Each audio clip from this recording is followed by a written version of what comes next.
Item ಯಾವುದೇ ಇರಲಿ try ಮಾಡಿ ಆಚಿ ಚಿಕನ್ ಮಸಾಲಾ. ಆಚಿ ಚಿಕನ್ ಮಸಾಲಾ.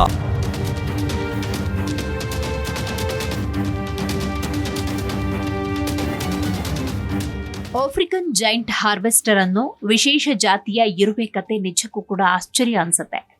ಈ ರಾಣಿ ಇರುವೆಯ ಬೆಲೆ ಅಂತಾರಾಷ್ಟ್ರೀಯ ಬ್ಲ್ಯಾಕ್ ಮಾರ್ಕೆಟ್ಗಳಲ್ಲಿ ಬರೋಬ್ಬರಿ 21,000ದಿಂದ 25,000ವರೆಗೂ ಇದೆ. ಆನೆದಂತ ಚಿರತೆ ಚರ್ಮದ ಕಳ್ಳ ಸಾಗಣೆಯಷ್ಟೇ ಲಾಭದಾಯಕವಾದ ಬಯೋಪೈರಸಿ ಅಂದ್ರೆ ಜೈವಿಕ ಕಳ್ಳತನ ಒಂದು ಜೈವಿಕ ದಂಧೆಯಾಗಿ ಮಾರ್ಪಾಡಾಗಿರುವುದು ಆತಂಕಕಾರಿ. ಮನೆಯ ಮೂಲೆಗಳಲ್ಲಿ, ರಸ್ತೆ ಬದಿಗಳಲ್ಲಿ, ಹೊಲ ಗದ್ದೆಗಳಲ್ಲಿ, ತಂಪು ನೆಲದಲ್ಲಿ ಅಥವಾ ಮರಗಿಡಗಳಲ್ಲಿ ಹರಿದಾಡುವ ಇರುವೆಗಳ ಕುರಿತು ಆಶ್ಚರ್ಯ ಅನ್ಸೋದಿಲ್ಲ. ಆಫ್ರಿಕಾದ ಕೀನ್ಯಾದಲ್ಲಿ ಕಂಡುಬರುವ ಆಫ್ರಿಕನ್ ಜೈಂಟ್ ಹಾರ್ವೆಸ್ಟರ್ ಅನ್ನೋ ವಿಶೇಷ ಜಾತಿಯ ಇರುವೆಯ ಕಥೆ ನಿಜಕ್ಕೂ ಅಚ್ಚರಿ ಅನ್ಸುತ್ತೆ. ಈ ರಾಣಿ ಇರುವೆಯ ಬೆಲೆ ಅಂತಾರಾಷ್ಟ್ರೀಯ ಬ್ಲ್ಯಾಕ್ ಮಾರ್ಕೆಟ್ಗಳಲ್ಲಿ ಬರೋಬ್ಬರಿ 21,000ದಿಂದ 25,000ವರೆಗೂ ಇದೆ.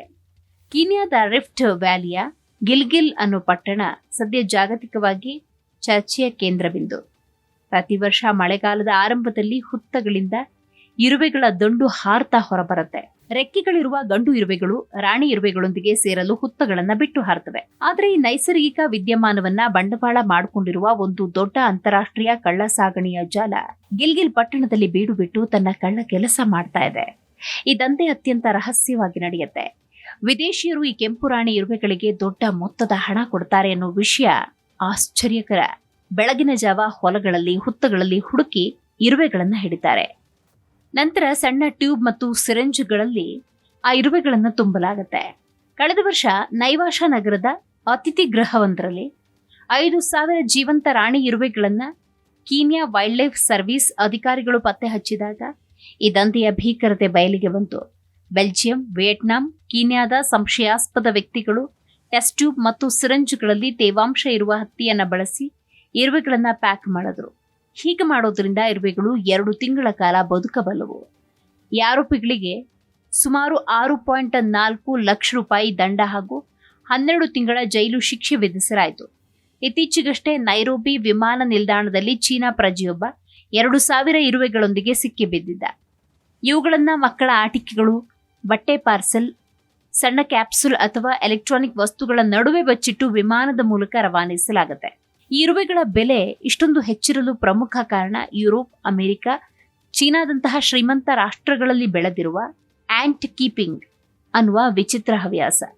ನಾಯಿ, ಬೆಕ್ಕು, ಪಕ್ಷಿಗಳನ್ನ ಸಾಕುವ ಬದಲಿಗೆ ಇತ್ತೀಚಿನ ವರ್ಷಗಳಲ್ಲಿ ಇರುವೆಗಳನ್ನ ಸಾಕುವ ಕ್ರೇಜ್ ಹೆಚ್ಚಾಗಿದೆ. ಇದಕ್ಕಾಗಿ ಜನ ತಮ್ಮ ಮನೆಯಲ್ಲಿರುವ ಫಾರ್ಮಿಕೇರಿಯಂ ಎನ್ನೋ ಅತ್ಯಾಧುನಿಕ ಗಾಜಿನ ಪೆಟ್ಟಿಗೆಗಳನ್ನ ನಿರ್ಮಿಸಿಕೊಳ್ತಾರೆ. ಈ ಪೆಟ್ಟಿಗೆಯ ಒಳಗೆ ಇರುವೆಗಳು ಹೇಗೆ ಗೂಡು ಕಟ್ಟುತ್ತವೆ, ಅವುಗಳ ಶಿಸ್ತುಬದ್ಧ ಜೀವನ ಕ್ರಮ ಹೇಗಿರುತ್ತೆ, ಕೆಲಸಗಾರ ಇರುವೆಗಳ ಸಂವಹನ ಶೈಲಿ ಹೇಗಿರುತ್ತೆ, ಇವೆಲ್ಲವನ್ನ ವೀಕ್ಷಿಸೋದೇ ದೊಡ್ಡ ಮನರಂಜನೆ. ಅನೇಕರು ಇದನ್ನ ಒತ್ತಡ ನಿವಾರಕ ಅಂತ ನಂಬ್ತಾರೆ.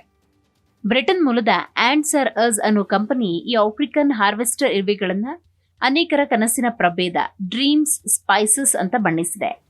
ಇವು ಗಾತ್ರದಲ್ಲಿ ದೊಡ್ಡದಾಗಿರ್ತವೆ, ಸುಮಾರು 25 mm, ಆಕರ್ಷಕ ಕೆಂಪು ಬಣ್ಣವನ್ನು ಹೊಂದಿರುತ್ತವೆ. ಇವುಗಳು ಬೀಜಗಳನ್ನ ಸಂಗ್ರಹಿಸುವ ಶಿಸ್ತುಬದ್ಧ ರೀತಿ ಇರುವೆ ಪ್ರೇಮಿಗಳನ್ನ ಸೆಳೆಯುತ್ತೆ.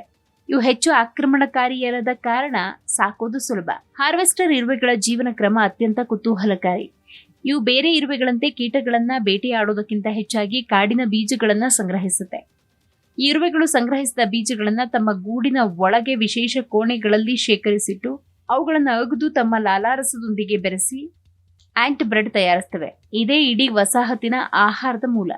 ಈ ಸಾಮ್ರಾಜ್ಯದಲ್ಲಿ ಬೃಹತ್ ತಲೆ ಮತ್ತು ದವಡೆಗಳನ್ನು ಹೊಂದಿರುವ ಸೈನಿಕ ಇರುವೆಗಳು ರಕ್ಷಣೆಯ ಕೆಲಸವನ್ನ ಮಾಡಿದ್ರೆ, ಕೆಲಸಗಾರ ಇರುವೆಗಳು ನಿರಂತರವಾಗಿ ಶ್ರಮಿಸ್ತವೆ.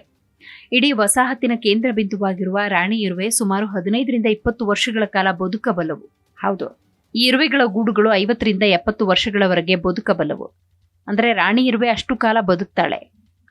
ಕೀನ್ಯಾದಲ್ಲಿ ಸುಮಾರು 600 ಬಗೆಯ ಇರುವೆಗಳಿದ್ದು, ಹಾರ್ವೆಸ್ಟರ್ ಇರುವೆಗಳು ಪರಿಸರ ವ್ಯವಸ್ಥೆಯ ಎಂಜಿನ್ಗಳಿದ್ದ ಹಾಗೆ. ಇವುಗಳು ಬೀಜಗಳನ್ನು ಹರಡುವ ಮೂಲಕ ಹುಲ್ಲುಗಾವಲುಗಳು ಫಲವತ್ತಾಗಿ ಬೆಳೆಯೋದಕ್ಕೆ ಸಹಾಯ ಮಾಡುತ್ತವೆ. ಇವುಗಳನ್ನು ಅತಿಯಾಗಿ ಹಿಡಿಯೋದ್ರಿಂದ ಇಡೀ ಪರಿಸರ ಸಮತೋಲನ ಕಳೆದುಕೊಳ್ಳುತ್ತೆ. ಈ ವಿದೇಶಿ ಇರುವೆಗಳು ಚೀನಾದಂತಹ ದೇಶಗಳಿಗೆ ಸೇರಿದ್ರೆ ಅಲ್ಲಿನ ಕೃಷಿ ವ್ಯವಸ್ಥೆಯನ್ನೇ ನಾಶಪಡಿಸಬಹುದು. ಚೀನಾದಲ್ಲಿ ಧಾನ್ಯಗಳನ್ನೇ ಪ್ರಮುಖವಾಗಿ ಬೆಳೆಯೋದ್ರಿಂದ ಸೀಡ್ ಹಾರ್ವೆಸ್ಟರ್ ಇರುವೆಗಳು ಅತಿ ಹೆಚ್ಚಾಗಿ ಭದ್ರತೆಗೆ ದೊಡ್ಡ ಕಂಟಕವಾಗಬಹುದು.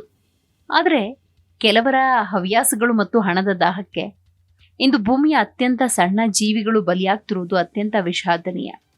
ಇರುವೆ ಕೃಷಿಯಂತಹ ವಾಣಿಜ್ಯೀಕರಣದ ಆಲೋಚನೆಗಳು ಒಂದು ವರ್ಗಕ್ಕೆ ಲಾಭದಾಯಕ ಅಂತ ಅನಿಸಿದ್ರು ಜಾಗತಿಕ ಜೀವ ವೈವಿಧ್ಯದ ದೃಷ್ಟಿಯಿಂದ ನೋಡುವುದಾದ್ರೆ ಅಪಾಯಕಾರಿ. ಪ್ರಕೃತಿಯ ಸರಪಳಿಯಲ್ಲಿ ಪ್ರತಿ ಸಣ್ಣ ಜೀವಿಯು ಒಂದು ಮುಖ್ಯ ಕೊಂಡಿ ಅನ್ನುವುದನ್ನು ಅರಿತು ಇಂತಹ ಅಕ್ರಮ ಜೈವಿಕ ಲೂಟಿಗೆ ಜಾಗತಿಕ ಮಟ್ಟದಲ್ಲಿ ಕಡಿವಾಣ ಹಾಕಬೇಕಿದೆ.